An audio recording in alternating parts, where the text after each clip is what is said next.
जितने कामी हैं, क्रोधी हैं, महालोभी हैं, जो तृष्णा और व्याकुलता से युक्त हैं, ऐसे लोग तपस्या करने बैठ जाएंगे। ऐसे लोग तपस्वी बने हैं, इसीलिए तपस्या का सार नष्ट हो गया है। तपस्या का जो मूल तत्व है वो नष्ट हो गया है। आजकल तो हिमालय की गुफाओं में देखिए, तपस्या करने वाले कैमरा लेकर जाते हैं तपस्या करने। केदारनाथ दर्शन करने गए, बद्री नारायण दर्शन करने गए, वहीं कहीं गुफा दिख गई तो कहेंगे थोड़ा फोटो खींच लेते हैं। कैमरा थमा देंगे कैमरामैन वाले और बैठेंगे एकदम बढ़िया आँखियों की मूंद के। फोटो खींच गई, जैसे खींच की आवाज कान में पड़ी, आँख खोलेंगे, अब फिर वो फोटो फेसबुक पर डालेंगे।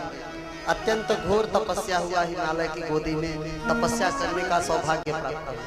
बताओ, ऐसे जब तपस्या होगा तो उस तपस्या का क्या फल रह जाएगा?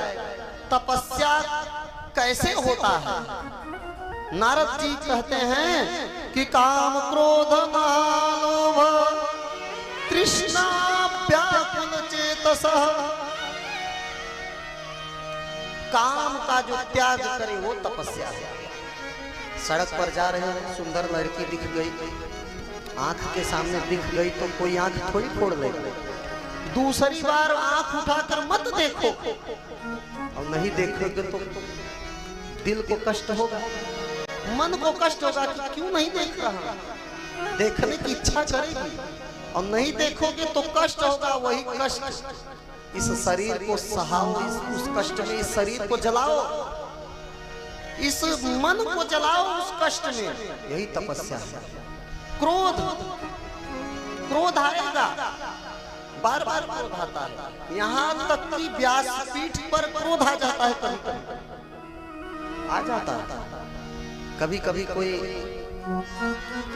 ऐसे घटनाएं हो जाती हैं कि व्यासपीठ पर हम जैसे कथावाचकों को भी क्रोध आ जाता है। जो कथा कह रहे हैं, क्रोध का न करने का उपदेश दे रहे हैं, फिर भी आ जाता है। कभी कभी कोई ऐसी क्रियाकलाप हो जाते हैं, कुछ